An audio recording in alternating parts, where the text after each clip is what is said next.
do you feel like the transition between high school and secondary school into university, do you feel like the transition is rewarding?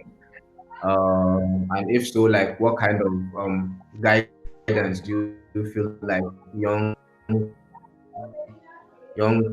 make more informed decisions in terms of like going into their field of work? I experienced that firsthand. Like I said, I was very young when I went to university. I was 16 years old. I'm Yeah. a big advocate of do not go to university straight out of secondary school. Take some Oh, time, take a few courses, take a foundation program, find something you really enjoy. Do not just make a decision like, okay, I want to be an engineer because everyone in my family is an engineer, or I want to be a lawyer because that's my family, that's what my family. No, I think that's it's a very slippery slope, forcing young people, young adults that don't know what they're interested in, what life is even about, to make that such a monumental decision that affects the rest of their life is really, really even unfair. I mean, imagine at 16, I had a curfew to be back home by 6 p.m., but then I was expected to make a decision that would affect the rest of my life. I found it very, very unfair. Like, why would you put me in that position? And then I was shipped off out of the country to a place I had never been before as the first Black person in the entire faculty. And I was expected to just be okay with that, to just yeah. catch up and just do good. And that's not Mm. okay. My mental health was terrible.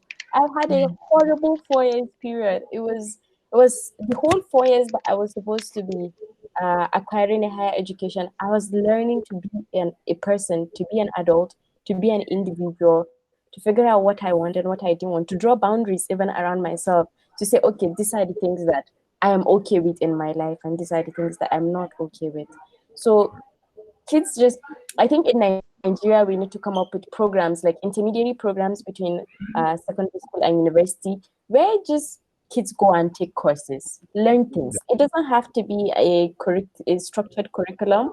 Yeah, let me give this example of something I did last year in Maiduguri. So apart from being a software engineer, I also teach kids. Yeah, Mm. and last year, I had the opportunity to work with victims of insurgency in Maiduguri. So it was a partnership with NIM Foundation, and NIM Foundation wanted to incorporate some computer sciences into the curriculum for the kids. So I went to Maiduguri, I visited the school, and what they have there is not a structured curriculum. They don't have the normal curriculum that primary school kids have in our primary schools every day. So I decided, okay, I wanted something fun for them in computer science as well. I didn't want them to have a structured curriculum. I wanted them to have a lot of fun with computers. And then we decided to come up with, okay, what can we do to make this thing fun, learning fun for kids and make them interested? You're not forcing them into this field of study, but you're just allowing them to explore for themselves and realize, okay, maybe this is something interesting that I might be interested in. And remember, these are kids that prior to coming to that school that NIM Foundation built in Maiduguri, they had not gotten any primary education before that. They are all victims. Some of them, their parents had been killed by Boko Haram. Some of them, their parents are even fighters for Boko Haram. So there's a lot of psychological trauma even with the kids, and we wanted something that would actually make them feel good. So we came up with three things. One of those things was educational content. So all of the content we provided to the kids in Maiduguri, there were things that we custom developed. I and my team, we came up with what we wanted to be in the books, how we even wanted the books to look, because the whole idea is we're trying to um, make learning fun and make things familiar with them. Even with things like image. Okay, my niece is here to say hi. Say hi, Janet. Hi. Hi. So cute. Like, Yeah. But even things like the images we used in the books, I wanted to use images that were familiar to them. I wanted to use faces that looked like them. I wanted to use dark skinned people. I wanted to use hijab wearing people, non hijab wearing people, because this is what they know in Maiduguri. And Maiduguri these are people that have never left Maiduguri. So we came up with content like that. We came up with very, very creative animations. It was a really interesting project. We just wanted them to be able to discover for themselves what they wanted. So even from the content we use, the curriculum we designed, the materials we delivered, we even delivered some robotics things to them. And my friends were actually laughing at the beginning. They told me, how could kids in Maiduguri use these things that you're buying for them? And I told Surprise. them, they will, yeah. Because these are kids that are very, very curious. When I visited them, before they joined to the school, which was a year and a half before I went there, none of them could speak English. That's one. A lot of them could only speak Hausa or Kanuri. But when I went, none of them spoke in Hausa or Kanuri to me. All of them wanted to show off their English skills, what they had learned. And they didn't even know me. They were meeting me for the first time, but they were so, so lovely. It was an unbelievable experience for me. I got to learn so much, even about myself, because I realized, okay, in the future, I want to do these kinds of things for these kinds of people. So if we had programs that are very creative, that allowed people to discover for themselves what they want to do, you include them in the decision making, in what you're developing for them. You think about their background, their experiences, how it affects them, how it will affect them in the future. You're able to allow them to kind of discover what they want for themselves. Nigerian kids they're very passionate, they're very curious, they're very capable of doing all these things. They just don't have that platform to do that. And that's having that transition and allowing them to choose for themselves what they want to do. I think it helps very much because um, it's not like culture is a bad thing, but I think like in Nigeria, we have a lot of culture that says that if you're a woman, you have to do this. If you're a guy, you have to do this. If you're a banker, everyone in the house has to be a banker, that type of thing. And it's very detrimental even to our development. And that kind of is the reason why we're where we're at. So it's good that, as Small mentioned, No, I agree. I think for me, even as soon as they say if you're female, you can't do that, that's when I want to do TV more. Just to like push that button. As I say I can't engineer, I'll do it just to spite you, just purely to spite. But I think the other thing, right, you talked about, which is like a lot of times, right, the way we make decisions for our careers, right, is that like, okay, I'm good at this, I'll do this, or maybe I like this. That isn't even on those bases, it's not even enough for you to make a decision on your career, right? Because most times, like you said, you're 18 or 16 or 15, you don't know what you want. There's no expectation you know what you haven't tried anything, right? So somebody told me something that was like really helpful, was just like, instead of trying to figure out what you want to do, figure out how do you want to live, right? What are the things, what are your value sets, what are things that are important to you, right? Like when you really, really like zoom out, what are the things that you really, how do you really want to live, right? Because if you like flexibility and you're trying to get into medicine and you're specifically going to be a surgeon, right, that's probably not going to give you that outcome, right, from that standpoint. But then also just like access to like people like Asma or Mia, right? So somebody's interested in potentially going for engineering, right? Meeting somebody else that looks like them, that has had similar challenges, that are working in those spaces, are very helpful. I find like if you're actively networking, I don't know how it would work in Nigeria, but I think it's helpful, like sessions like SAID's organization, right? And being able to just have touch points with people that are in different spaces that can just help you figure out what are the gaps before you get there, right? Or what are the things that you need to be aware of. But situations like that is where like exploration is important, right? And creating safe spaces where people can ask questions, but also not like the stigma that people have in STEM. This is not only just in, so I did a session similar to this at a Muslim center in Brooklyn College, where it was predominantly immigrant women, a lot of just hijabi girls, right? So a lot of the questions that people had were around confidence, right? It's like, oh, I'm studying this, but can I really get into the tech field? There's not that many people of color, and I'm just like, look, white men are making money doing this, right? Like if you're capable, you're skilled, you're able to do it, right? So a lot of times, like our cultural expectations, all these societies sort of give you these voices subconsciously in your mind, right? So I think access to people that you see that look like you is important, right? And just like really just taking a step back and figuring out like,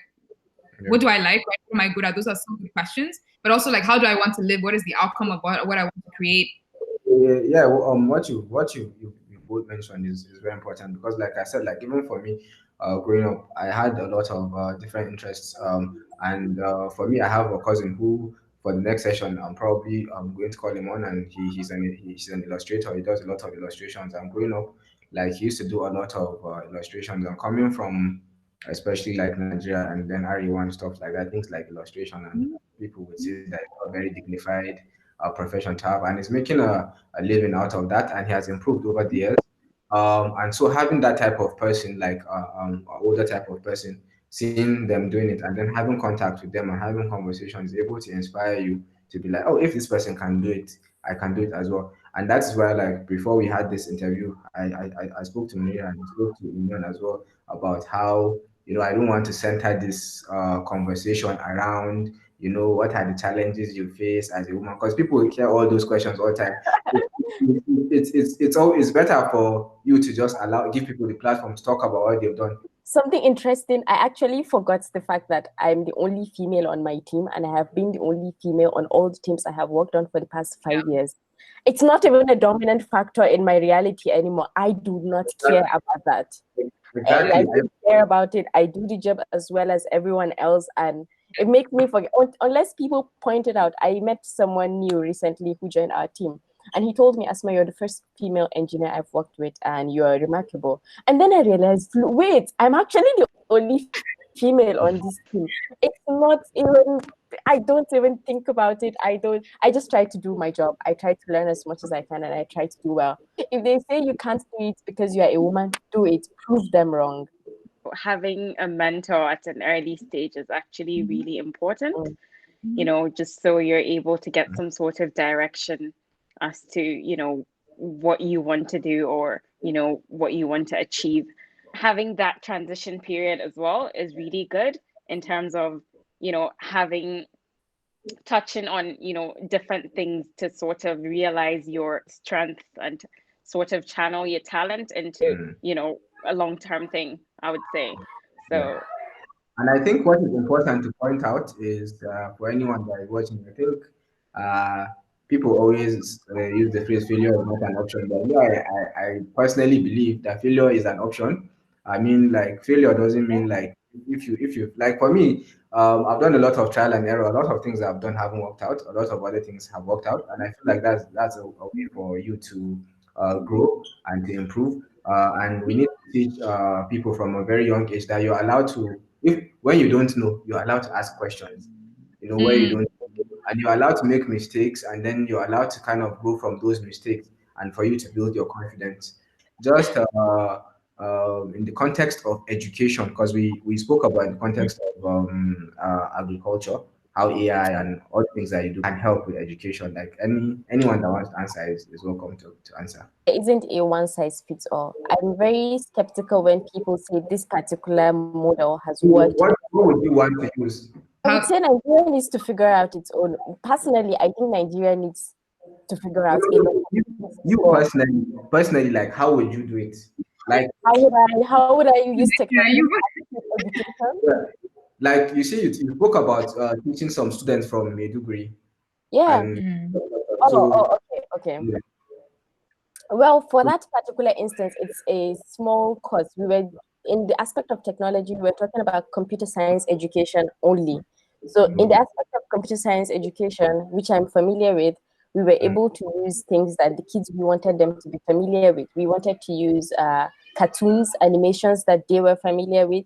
We wanted to animate the content in such a way that it was creative and engaging. We wanted to give them tools that they could use with their hands. When I bought them robotic components, I don't know if anyone knows about Lego robotics, but I got them robotic components and I sent it to them over to Maiduguri. And when I sent it, they didn't know how to use it, but these are curious kids. Nigerians are very curious, and if they have the resources, they'll be able to use the tools to make something of it. So I say Nigerian kids are like fishes. If you throw them in the sea, they will swim. What about Munira? What do you think? What would you do, like, in terms of project management? I think teaching kids, to have those managerial soft skills, right? Because I feel like that's important all through, be it you being a technical person or, in a managerial position, later in life, if, you go up the ladder, you need those soft skills, like influencing people and, leading a team and, seeing a project or, a task from start to finish. So I think, having that, engaging kids and, teaching them to learn those soft skills at young age would be really important, I would say.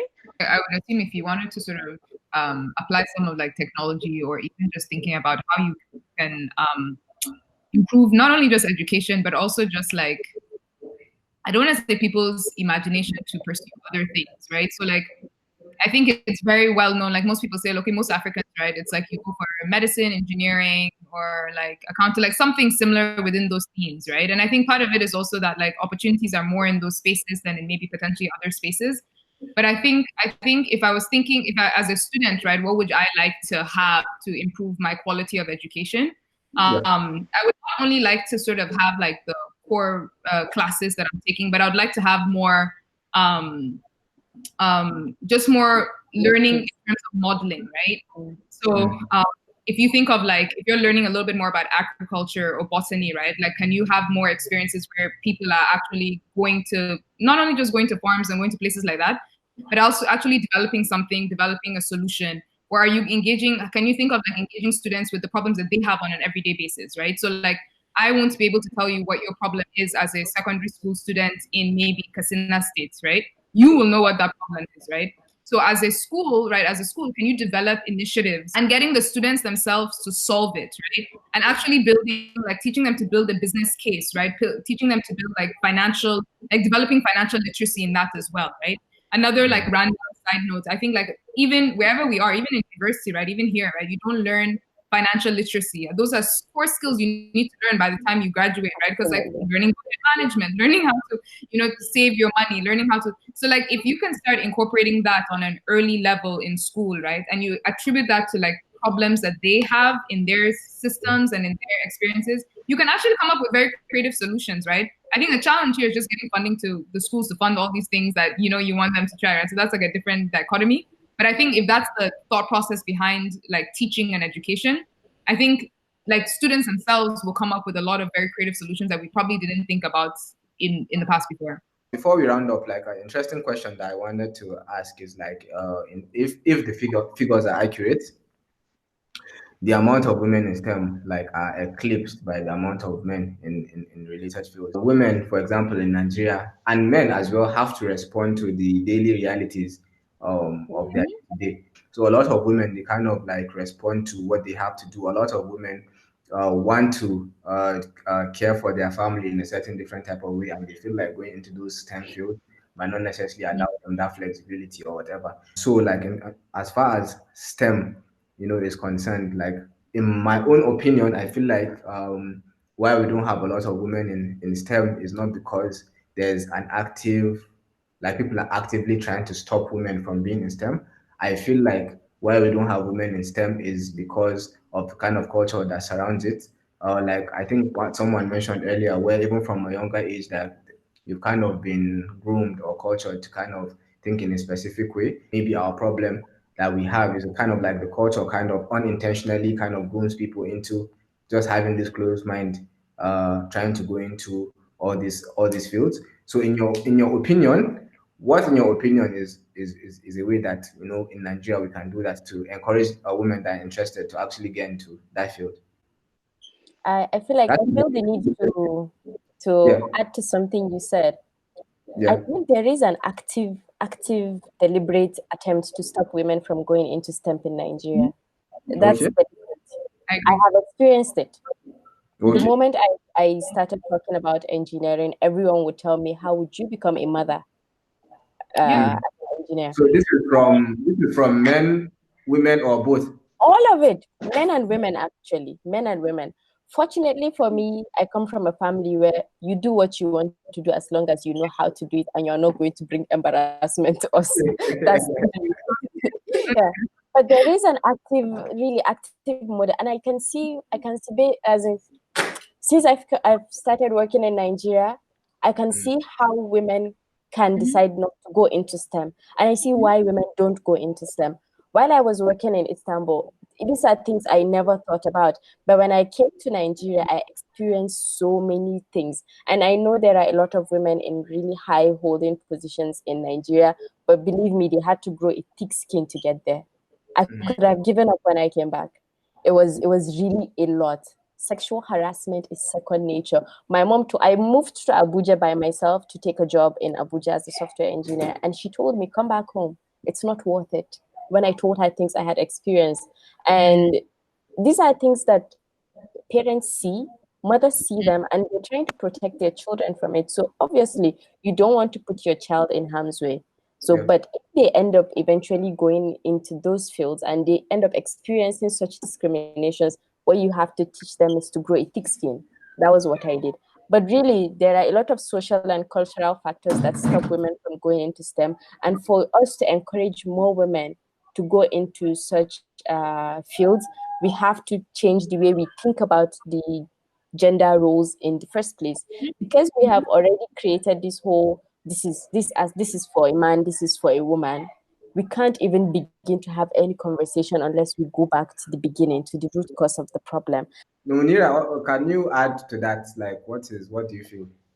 Yeah, so like Asma'u mentioned, we need to grow leaders and, confident women or girls, I would say, in order for us to get a higher number of women getting into the STEM sector.